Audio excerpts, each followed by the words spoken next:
এই সিংওয়ালা রাজা চুল যে নাপিতে কেটে দিত, রাজা তার সিং দেখে নেওয়ার কারণে সেই নাপিতটিকে সোনাদানার লোভ দেখে সিন্ধুকের সুরঙ্গের ভিতরে ফেলে দিত। এরপর রাজার সিপাহীগুলো যখন রাজা চুল কাটানোর জন্য এই বৃদ্ধ মায়ের নাপিত ছেলেটিকে যখন জোর করে নিয়ে আসতেছিল, তখনই তার মা তাকে একটা জাদুর রুটি ও একটা জাদুর বাঁশি দিয়ে দেয়। এরপর ছেলেটি গিয়ে রাজার চুল কাটতে শুরু করে দেয় এবং সে রাজার মাথার ভয়ানক সিংটিকেও দেখে নেয়। আর ছেলেটি রাজার সিং দেখে ফেলেছে, যার কারণে রাজা তাকে ধোকা দিয়ে সেই সুরঙ্গের ভিতরে ধাক্কা মেরে ফেলে দেয়। এরপর ছেলেটি সুরঙ্গের ভিতরতে ভাসতে ভাসতে গিয়ে দেখতে পায় সেখানে হাজার হাজার নাপিতের মরদেহ ও কঙ্কাল পড়ে রয়েছে। এটা দেখে ছেলেটি বুঝতে পারে এই রাজা আগেও অনেক নাপিতকে এভাবে মেরে ফেলেছে। ঠিক তখনই সেই সুরঙ্গের মধ্য থেকে বিশাল একটা সাপ তার সামনে চলে আসে। এটা দেখে ছেলেটি তার মায়ের দেওয়া জাদুর বাঁশিটি বাজাতে শুরু করে দেয়।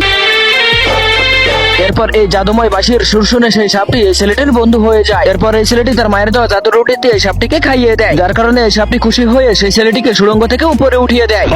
এরপর ছেলেটি যখন উপরে উঠে আসে তখন একটা ভয়ঙ্কর নেকড়ে তার উপরে আক্রমণ করে দেয়, যার কারণে ছেলেটি দ্রুত গাছে উঠে গিয়ে সেই জাদুর বাঁশিটি বাজাতে শুরু করে দেয়। আর এই বাঁশির জাদুর সুর শুনে সেই নেকড়েটি নাচতে নাচতে পাগল হয়ে যায়, কারণ এই বাঁশির আওয়াজ যেই শুনতো সেই নাচতে শুরু করে দিত। এরপর ছেলেটি তার ঝুলিতে কারো একটা রুটি বের করে নেকড়েটিকে খাইয়ে দেয়, যার কারণে নেকড়েটি খুশি হয়ে সেই ছেলেটিকে একটা জাদু করে ডাইনির বাসার সামনে গিয়ে দিয়ে আসে। সেই ডাইনি বুড়ি সেই নাপিত ছেলেটিকে দেখে অনেক খুশি হয়ে যায়, কারণ এখন সে এই ছেলেটিকে রান্না করে খেয়ে ফেলবে। আর ছেলেটি যখন সেই ডাইনির পরিকল্পনা বুঝতে পারে, তখন সে আবারও সেই বাঁশিটি বাজাতে শুরু করে দেয়। তারপরে জাদুময় বাঁশির আওয়াজ শুনে ডাইনি নাচতে শুরু করে দেয়। এরপর এই জাদুময় বাঁশির আওয়াজ শুনে ডাইনি একাধারে 24 ঘন্টা শুধু নাচতেই থাকে। এরপর সেই ডাইনি বুড়ি প্রচুর পরিমাণে ক্লান্ত হয়ে যায়, যার কারণে এই ছেলেটি একটা রুটি বের করে ডাইনিটিকে খেতে দেয়। এরপর ডাইনি বুড়ি এই ছেলেটিকে এমন একটা জামা গিফট করে যেটা পরা মাত্র এই ছেলেটি তার ইচ্ছা মতো তার রূপ বদলাতে শুরু করে দেয়। এরপর ছেলেটি একটা বুদ্ধি বের করে একটা বুড়োর রূপ নিয়ে সেই শয়তান রাজার প্রাসাদের সামনে চলে যায়। এরপর সে রাজার সামনে গিয়ে বলে, আমি আপনার চুল কাটতে এসেছি। এরপর বরাবরের মতো রাজা চুল কাটা হয়ে গেলে যখন সে সিন্ধুকের সামনে যায়, তখন সে রাজাটি বুড়ো ছেলেটিকে ধাক্কা মেরে ফেলতে গেলে সেই বুড়ো ছেলেটি রাজাটিকেই ধাক্কা মেরে সেই গর্তের ভিতরে ফেলে দেয়। এরপর রাজার সিপাহীগুলো যখন তাকে ধরতে আসে, ছেলেটি চালাকি করে অনেক ছোট হয়ে সেই প্রাসাদ থেকে বেরিয়ে আসে এবং শেষমেশ ছেলেটি আবারও তার মায়ের কাছে ফিরে আসে।